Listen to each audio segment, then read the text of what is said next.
Up to this point in the course, we have primarily been looking at issues around women in teaching, girls in education, and issues around inequities that exist for both. In this theme, in Theme 5, we're going to be looking at issues around masculinity and masculinities, and how this plays out for men in teaching, and particularly boys in education. And we're going to be considering some of the discourses around boys and how there have been some kind of taken for granted assumptions about what the problems are with boys in education, if indeed there are problems, and how we might approach them. So in the video that follows, we're going to be looking at primarily at an outline from my own paper, which I happen to have, and I've reworked for this presentation, and I'm using it because it really does pull together some of the themes from the other two papers, and I'll be drawing in some of those themes as I go through the video as well. So I hope this will be helpful to you. In this part of the video, I'm going to be looking at this question, what about the boys? What about the boys is one of the questions that's referenced in the article that's written by Weaver Hightower in particular, but it's certainly a question that's been raised in magazines, in newspaper articles, by boards of education and so on, by parents in particular, who are concerned about how their boys are going to be competing in a globalized economy. And so we're going to be looking at, through a critical lens, we're going to be looking at some of these taken for granted assumptions that are put forward. And we're going to be using in particular the three readings. The first is by Marcus Weaver Hightower, who is a professor at the University of North Dakota, and has written several papers. This one is a more general look at some of the research that he's done and some of the research that others have done in particular. But I think it's helpful in laying out the territory that has been mapped by these researchers and looking at questions around boys in education and what are we going to do about boys in education. My paper comes out of actually a presentation I was asked to do by the Canadian Teachers Association, and in that presentation, which was a conference that was held in Ottawa, I was asked to look at this question because it was certainly a live question, particularly at that time. Continues to be, and it's been a remarkably persistent kind of question over time. And the reaction to the presentation was a very interesting one. It was all teachers, and they were as subject to taken for granted assumptions as anyone else in many ways. But we had a really interesting conversation around the issues that were raised, a more general and broad look at some of those questions, and I found it a really interesting opportunity to talk about these questions with practitioners and researchers that were in the audience. And I was asked then to put this paper together for their publication.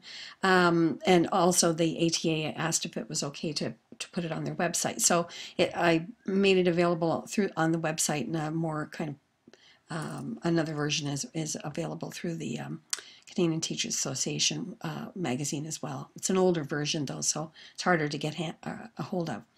And then the last paper is written by Wayne Martino, who is from Australia originally, and so his research is referencing Australia. But he had, I think at the time he wrote this paper, he would have just come to the University of Western Ontario, or maybe been there a couple of years. And so he would be drawing on research that he had done in Australia while he was building research in Ontario.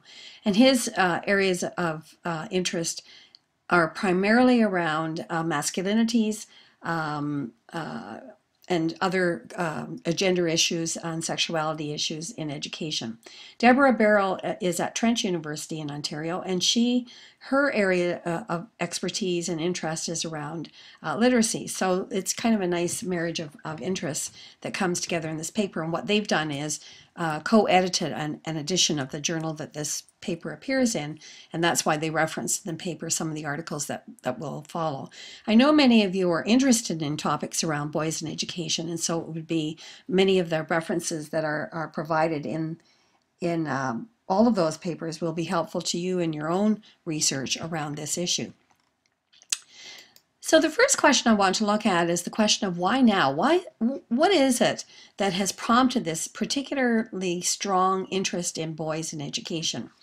And from the literature provided by both Weaver Hightower, but particularly the Martino and Barrell article, they argue around this notion of the imposition of the right and neoliberal reforms, creating this growing attention to high-stakes standardized tests, which then gives us a marker that suggests that boys are doing less well than girls, because we look at these aggregated percentages and assume that all boys are doing worse because they're not doing as well as girls.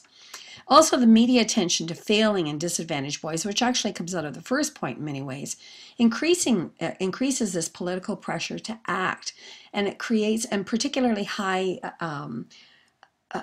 impact news stories around boys opening fire on other students in the class and being marginalized psychologically in classrooms and in schools and so on, has created this kind of moral panic. So both of these authors take on this particular issue, and particularly Weaver Hightower looks at the moral panic question in a very concerted way. So what do these points that are made under why now, why are they important? Well, of course, the growing attention to high-stakes standardized tests makes results more visible. They're published, they're made available in papers, they're paid attention to, and particularly in an environment where competitiveness in a global economy has increased the pressure to perform, and we've talked about that in the Blackmore article, for example, previously.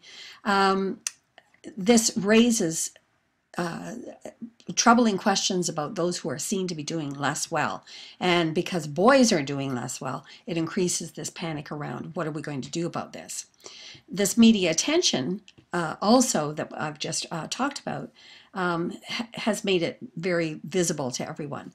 But what these don't do is recognize that boys have not been doing well in literacy measures relative to girls for a very long time. In fact, Weaver Hightower, I believe it is, references 1631 and a treatise that was put forward by Mills, who talks in education, talking about the ways in which boys are not doing well in education and how we need to be assisting the boys. So this is not a new conversation, but it is strengthened by these influences that we just talked about at the top of the slide. Nor that reading scores for both boys and girls have been improving overall. Reading and literacy skills have been improving considerably from the time I went to school, for example, where it was not unusual at all for lots of kids to be having problems with literacy, to now where it's considered an unusual aberration for a student to be having significant problems with literacy. So overall, statistical analysis would suggest, and other kinds of analysis would suggest, the boys and girls are doing better overall. And so in comparison, boys are actually doing a lot better than they used to. So there's some encouragement there, I suppose. One of the other things that's been argued is that there's been a lot of attention placed on this by a lot of fairly conservative theorists who have gained a lot of attention in the press and have put forward theories that play to many of our common sense understandings of how we understand boys and girls and their progress in schools. There's been, lots of talk, and it's a very kind of martial sort of an image of a war against the boys, that we're creating schools that are set up to cause boys to fail, that we're suppressing boys and ignoring their desires and needs and so on. And this notion that gender roles as they've been promoted, and I'm putting that in quotation marks, by feminism, are toxic, and they're harming boys in very significant kinds of ways. There's also a lot of attention being paid by authors such as Leonard Sachs, looking at biological brain differences, that boys' brains are just different than girls. And that therefore we need to bifurcate educational opportunities so that girls can succeed, using the way their brains are constructed, and boys and their brains are constructed, the way that their brains are constructed. And there's a kind of moral panic around the failure to produce real men, whatever that real men is. And generally speaking, we're talking about a very stereotypical notion, a very macho notion of maleness. Critical theorists would suggest that the strategies of the right, and of course this speaks exactly to Martino and Barrow's paper, that the strategies of the right and economic interests to naturalize preferred ways of being a boy have colonized pedagogical practices. So this ideal boy that serves the needs of the current economy, even though in fact, if you look at the current economy as a service economy, it actually doesn't. But nevertheless, that these notions then become the driving force in how we construct our pedagogical practices and so on. So it colonizes pedagogical practices to the service of a particular notion of boyness, of masculinity. And that these theories do not explore the complexity of boys' lives, the multiple ways in which boys are, and the possibilities for boys to be. So this raises some questions that need to be considered and have been considered in the literature, including the two other papers that we're reading for this theme. What do we understand about forms of masculinity? What forms of masculinity are preferred and why, and at whose service? Whose interests are served by preferred forms of masculinity, and how are these forms linked to particular social, political, ideological, and economic interests? And Martino lays out and Barrow lay out the case for this quite nicely, as does Weaver Hightower in his wonderful literature review of what's available in the literature about these questions. Another question I think that we need to ask, and this references both of the other readings, is which boys are we talking about? Because most of the discussion is around all boys are. All boys are poor readers. All boys hate school. All boys want schools to be in a certain kind of way. And that these traditional arguments that are shaping changes in school practices portray all boys as an undifferentiated group. All boys are the same, as Grieg says. Chris Grieg is a scholar at the University of Windsor in Ontario, who are all victims of their own biology, he argues. Or some argue that it's feminism that's at the heart of the problems that we're experiencing, or liberal parenting is causing problems for boys in particular. And the list goes on. But research tells us that it is particular boys who are less likely to succeed. And this is an important point that we need to consider when we're thinking about the strategies that we adopt in helping boys in their educational experiences. Weaver Hightower talks about gay boys, boys with disabilities, non-heterosexual boys, of course, boys, racialized boys, boys who don't fit the dominant norm. When researchers are not careful and nuanced in their examination of the issues, they may misrecognize disadvantages as affecting all boys when really boys who are white, heterosexual, able-bodied, middle class, and traditionally masculine tend on average to do quite well. Now, we may be able to point to individual cases or even 2 or 3 cases that we know of boys who fit that category who aren't doing well, and of course they exist. But if we're going to look at statistics, which seems to be where this is coming from, then if you look at the statistics and if you were able to break it down, then this is what we would find, that those boys are doing rather well. For boys of color and gay boys, however, the conditions are much more grim. And so if we're going to differentiate then to specific populations of boys, then we can start strategizing around the practices that we engage in to help them more specifically. One of the other arguments is made, because of course much of the panic has been around literacy. Numeracy to some degree, but literacy seems to have dominated the headlines certainly, and much of the discussion in schools.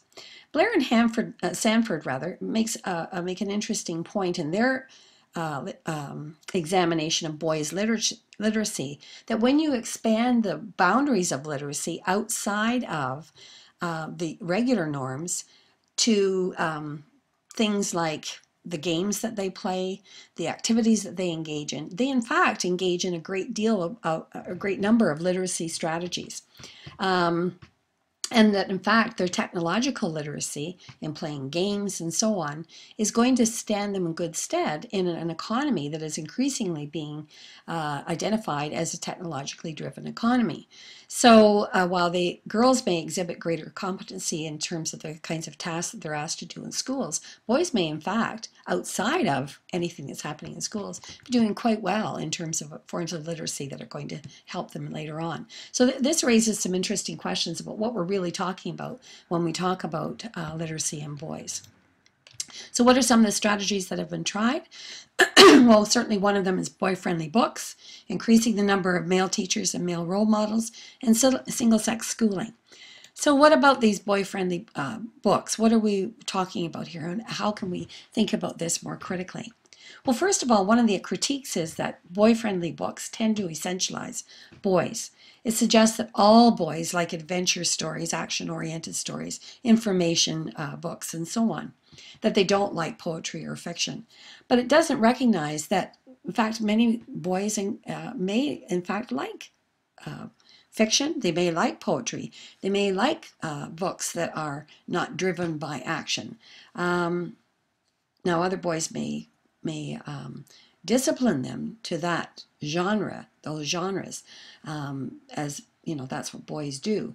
But if left to themselves, many boys would, in fact, might explore these. So we're limiting the boundaries of what they can enjoy.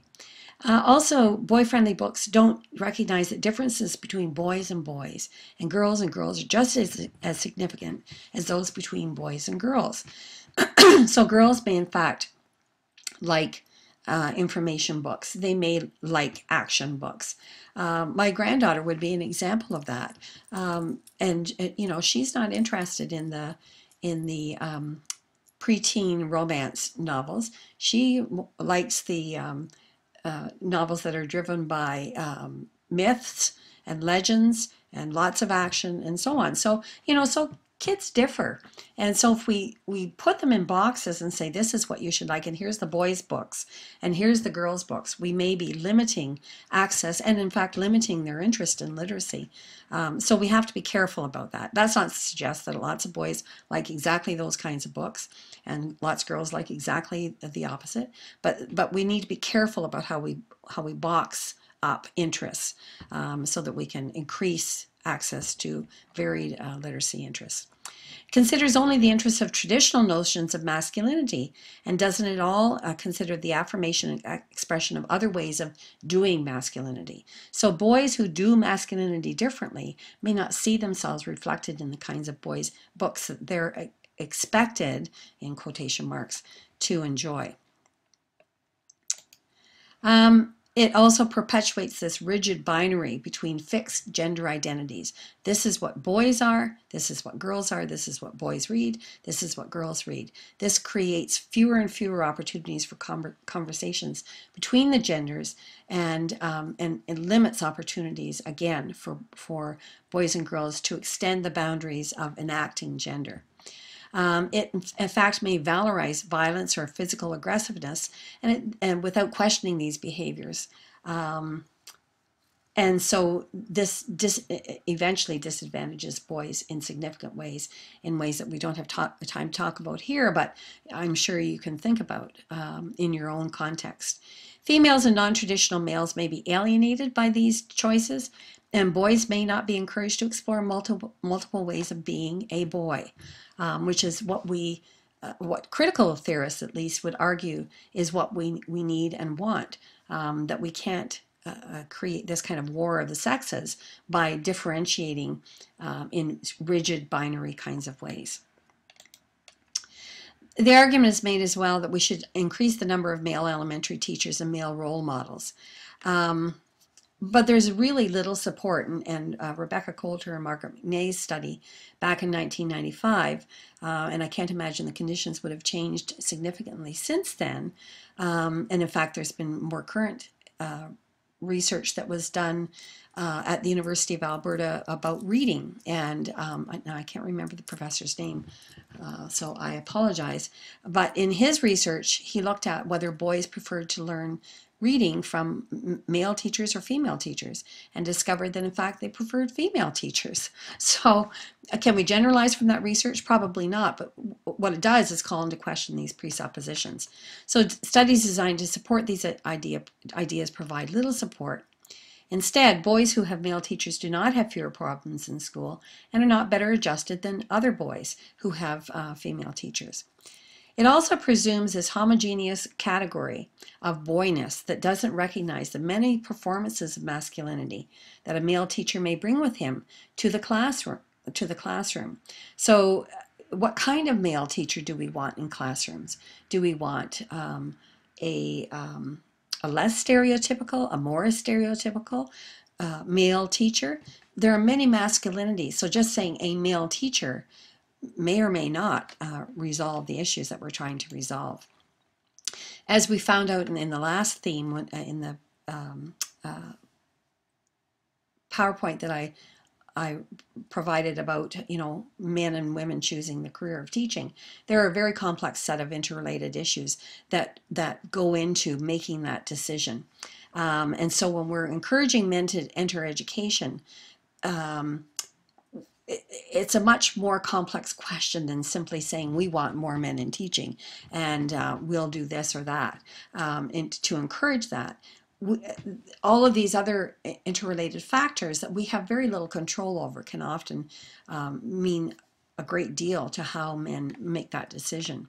And the other issue, and this is raised to some degree in that PowerPoint as well, and this comes out in a lot of the research, that males contemplating teaching positions that are most stereotypically attached to female interests are caught between feminized expectations for working with young children. This is how you must be in working with young children, like the ways in which stereotypical women interact with young children.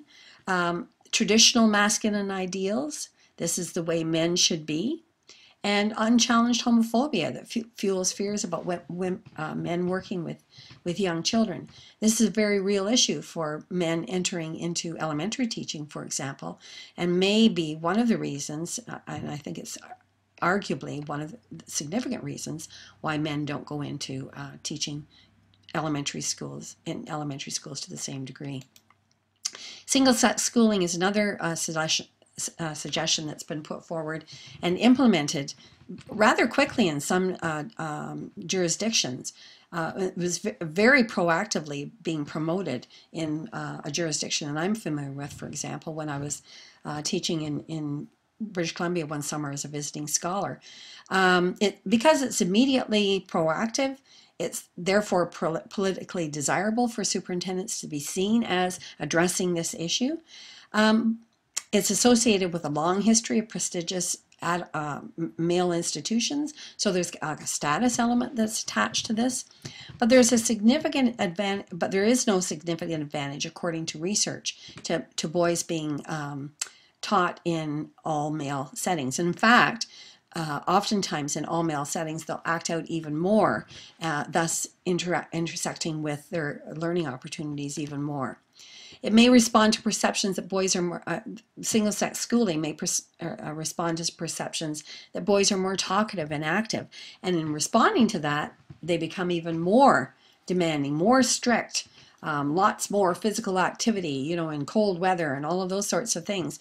A very competitive atmosphere, which includes some boys who desire that, and some girls probably who would desire that, and excludes a lot of boys who don't. They're being forced into this kind of very particular male norm. Therefore, it may negate the very male characteristics that they've been set up to accommodate, and may further marginalize boys who are already not succeeding because they don't fit into traditional male behaviors. And in fact, in the end, it may reinforce the very behaviors that don't serve boys well in school as it is. So where should we go from here? Well, we have a moral obligation to act in the best interests of all our students. We know that. We need to act, but wisely rather than precipitously, just simply, well, let's do this, let's do that, let's try this, let's try that. There's no one simple solution. No tips for teachers, as Lingard suggests, that can fix boys, nor do all boys need fixing. So we need to be strategic about how we approach these questions. Instead, Weaver Hightower suggests we find out which boys are truly in need, find out what their problems are, what the roots of the problems are, and develop smart, non-stereotypical ways to help boys live in a world that demands masculinity to be reconceptualized as something more inclusive. And Martino goes on to say in the interview that I reference in my paper, it's what the teacher actually does in the classroom that makes the difference for boys.